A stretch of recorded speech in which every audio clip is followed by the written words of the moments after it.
মাসলা মাসাইলে রোজ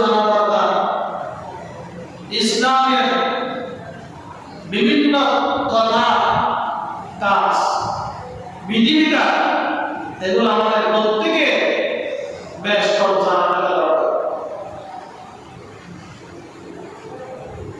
ইসলামের একটি বিধান হচ্ছে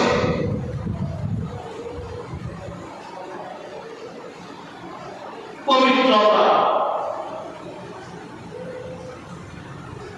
এই পবিত্রতা অত্যন্ত গুরুত্বপূর্ণ একটি বিষয়।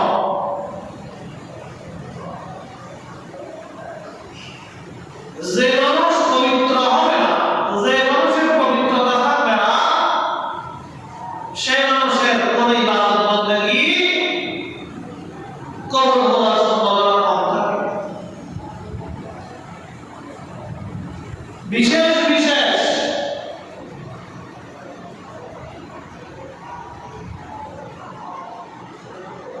সময় বিশেষ বিশেষ ক্ষেত্রে পবিত্রতা অর্জন করতে হয়। যেমন আল্লামা আব্দুল হাই লখনভী রাহমাতুল্লাহ আলাইহি তার হেদায়া টিকার মধ্যে ব্যাখ্যা করেছেন, হদস যেটার দ্বারা মানুষের ওযু খরচ করে, জানাবত যেটার দ্বারা মানুষের গোসল খরচ করে, কে হবে? ওযু খরচ, গোসল খরচ। আল্লাহ রাব্বুল আলামিন পবিত্র কোরআনে কারীমের মধ্যে বলেন, আউযু বিল্লাহি মিনাশ শাইতানির রাজীম। বিসমিল্লাহির রাহমানির রাহিম। ফীহি রিজালুন ইউহিব্বুনা আন ইয়াতাতাহহারু ওয়াল্লাহু ইউহিব্বুল মুতাতাহহিরিন।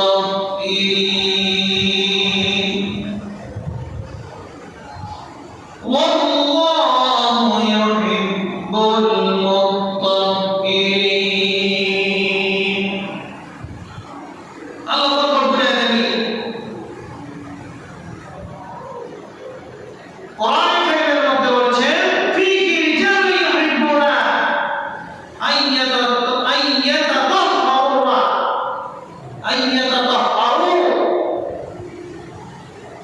মসজিদ নববীর মধ্যে এমন মানুষ আছে যারা পবিত্রতাকে বেশি পছন্দ করে। আল্লাহ রাব্বুল আলামিন কোরআনের মধ্যে বলেছেন মসজিদে নববীর কথা, সেখানে এমন কিছু মানুষ আছে যারা পবিত্রতাকে কি করে? বেশি পছন্দ করে। ফীহি রিজালুন ইউহিব্বুনা আন ইয়াতাতাহহারু ওয়াল্লাহু ইউহিব্বুল মুতাহহিরিন। আর নিশ্চয় আল্লাহ রাব্বুল আলামিন পবিত্রতাকে পছন্দ করেন। সবাই বলি সুবহানাল্লাহ। হাদিস শরীফের মধ্যে আল্লাহর হাবিব জনাব রাসূলুল্লাহ সাল্লাল্লাহু আলাইহি ওয়াসাল্লাম বলেছেন, আত-তুহুর শাতরুল ঈমান। পবিত্রতা কি? ঈমানের অংশ। পবিত্রতা ঈমানের অংশ। একটা পবিত্রতা হলো ওযু। ওযু দ্বারা মানুষ পবিত্র হয়, সেটা হচ্ছে হাদাসের কারণে মানুষ ওযুর দ্বারা পবিত্র হয়। আরেকটা হচ্ছে জানাবা, যেটা বলে মানুষের গোসল খরচ হয়, গোসল করার মাধ্যমে পবিত্রতা অর্জন করতে হয়। এগুলো আমাদের জানা থাকতে হবে। যদি না জানি তাহলে আমাদের ইবাদতের মধ্যে ঘাটতি দেখা যাবে।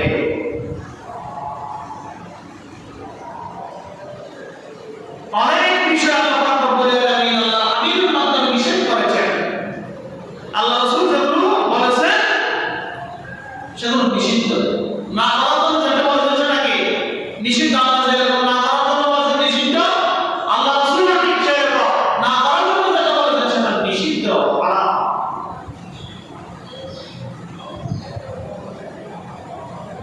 নামাজের আগে মানুষের পবিত্রতা অর্জন করতে হয়।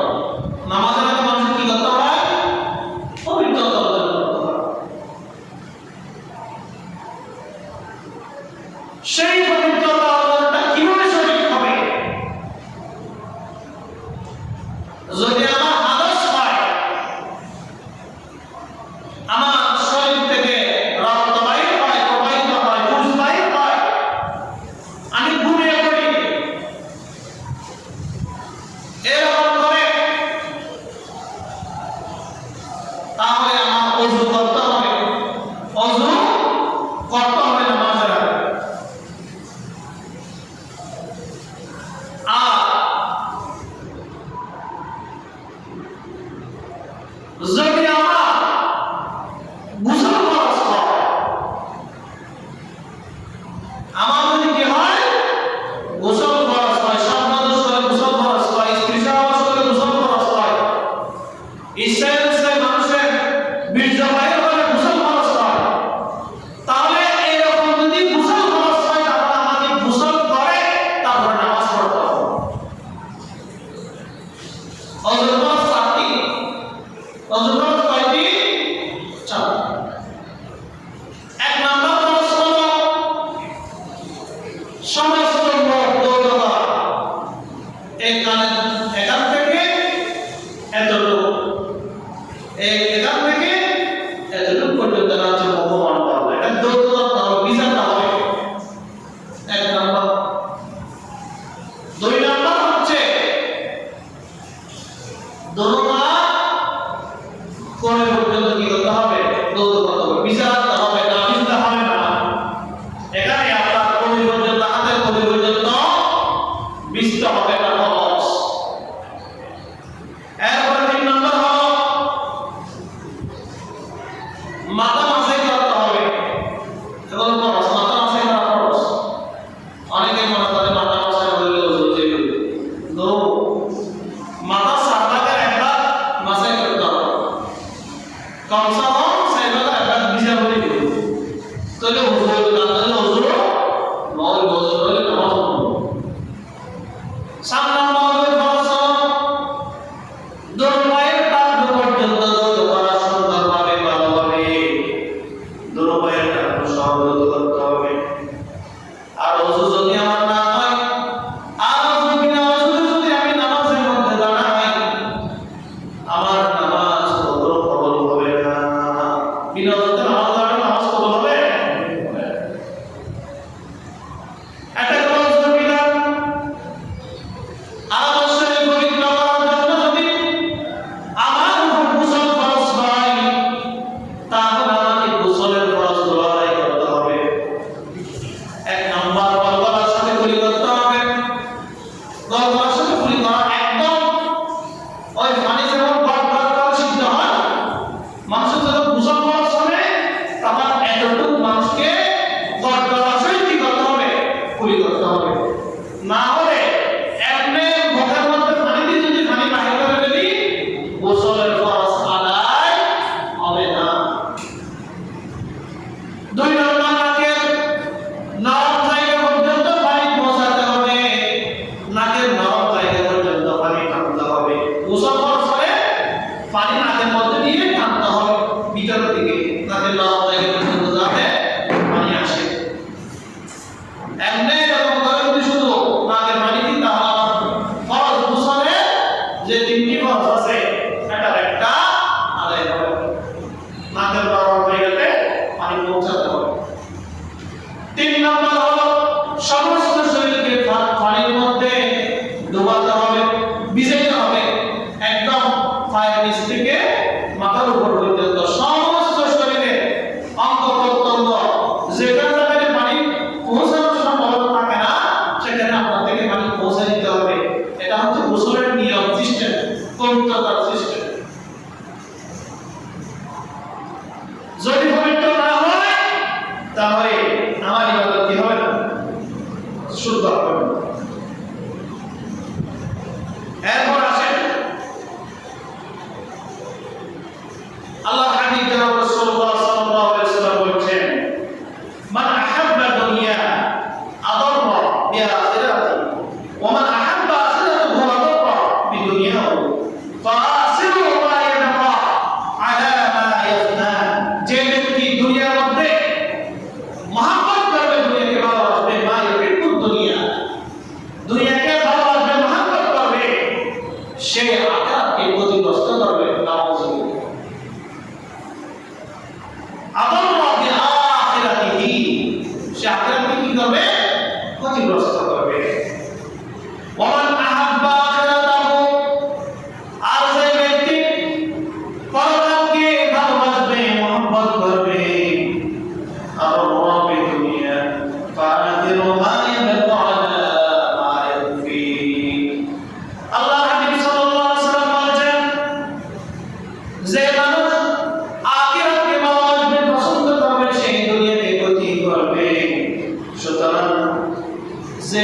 জন্য আমরা দুনিয়াকে ক্ষতিগ্রস্ত পরকালকে ক্ষতিগ্রস্ত করব না দুনিয়ার জন্য। এই দুনিয়ার মধ্যে যেরকম থাকতে হয় সেরকম থাকবো, বেশি ভালোবাসবো না। এত বেশি ভালোবাসলে দুনিয়া আমাদেরকে ঘিরে নিয়ে ফেলবে, গ্রাস করবে। তখন যখন মারা যাবো, চলে আসবে, মৃত্যু চলে আসবে, তখন ওই আনন্দ সম্পত্তি আছে ইনার একটা ছিল আছে ইন্ডিয়া আন্তরে দুটি আছে ইনার হাত ছিল আছে ইন্দি ধরে দুটি গেলে আপনি মরদের দিয়ে জিকির করতে ইনার হাত ছিল আছে শান্তি নেই, মারা যাবে কি নেই, শান্তি নেই। যতটুকু টাকা দরকার ততটুকু থাকলে মারা যাবে তত লা ইলাহা ইল্লাল্লাহু মুহাম্মাদুর রাসূলুল্লাহ এই কালিমা বল মুসিবত ওয়া তাআলা জবাবে আমরা সবাই আল্লাহর বিশেষ বাবা বিশেষ নফস বিশেষ চাইতে বড় হয়ে এই দিন সবাই কেন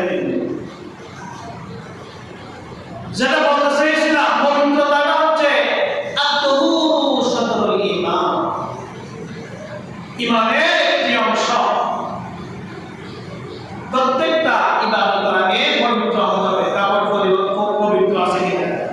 যেমন নামাজের ক্ষেত্রে আপনার কাপড় পবিত্র হতে হবে, নামাজের জায়গায় পবিত্র হতে হবে, সতর্ক রাখতে হবে, কিবলার দিকে দেখতে হবে, নামাজের ওয়াক্ত হতে হবে, এরপরে নামাজের নিয়ত করছে, নামাজের শর্ত এর পবিত্রতা কি। এক নম্বর হচ্ছে আপনার শরীর পাক আছে কিনা, দুই নম্বর কাপড় পাক আছে কিনা, তিন নম্বর নামাজে জায়গা পাক আছে। এই তিনটা যদি পবিত্র না হয় সবগুলো ঠিক আছে, আপনার নামাজ হবে হবে না। আপনি কিবলার দিকে আছেন ঠিক আছে, আপনার সতর্কতা আছে পবিত্র কাপড় কি, এখন আপনি রুকু সিজদা দোয়া সবকিছু ঠিক আছে, কেরাত ঠিক আছে, আপনার নামাজ অসম্পূর্ণ অশুদ্ধ হবে, সম্পূর্ণ হবে না। সেজন্য নামাজ পড়ার ক্ষেত্রে আপনাকে কি করতে হবে, পবিত্রতা অর্জন করতে হবে। আর পবিত্রতা অর্জন না করলে আমাদের পরকালের প্রতি কি, যেমন আমরা হাদিস শরীফের মধ্যে শুনেছি মিফতাহুল জান্নাতিস সালাহ, দুনিয়ার ইসলাম ওয়ালা খামস শাহাদাতু লা ইলাহা ইল্লাল্লাহ ওয়া আন্না মুহাম্মাদুর রাসূলুল্লাহ ইকামাতুস সালাহ। এরকম মান তারাকাস সালাতা মুতাআম্মিদান ফাকাদ কাফারা, লাউ আন্না নাহরা বিবাদি আহাদিকুম লা ইয়াত্তাসিলু ফীহি। তো আপনার ঘরের সামনে যদি সাতটা নামাজ থাকে তাহলে সেটা পাঁচটা নামাজ থাকে, সেখানে যদি আপনি গোসল করেন তাহলে আপনার শরীর অধিক ময়লা থাকবে।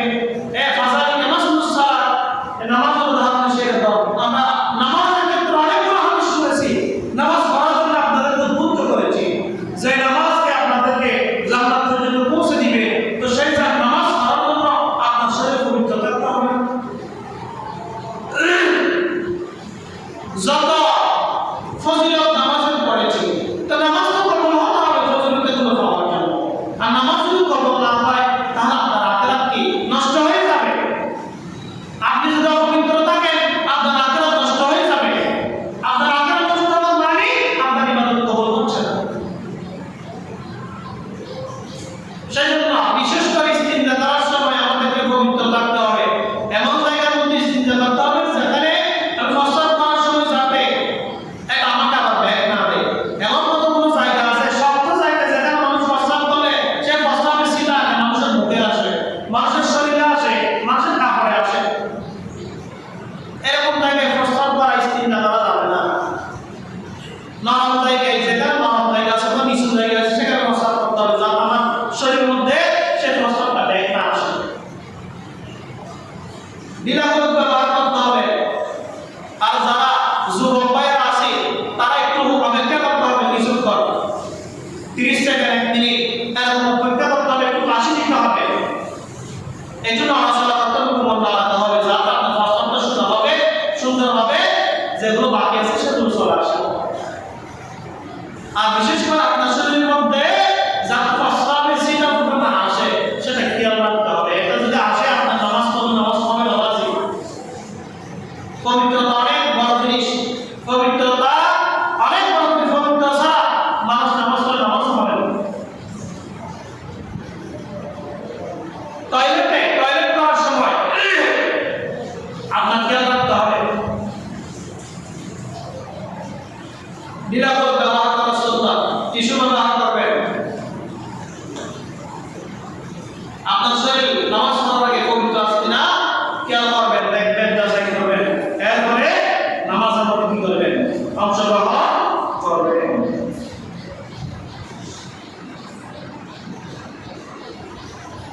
সামনে যদি সময় পাই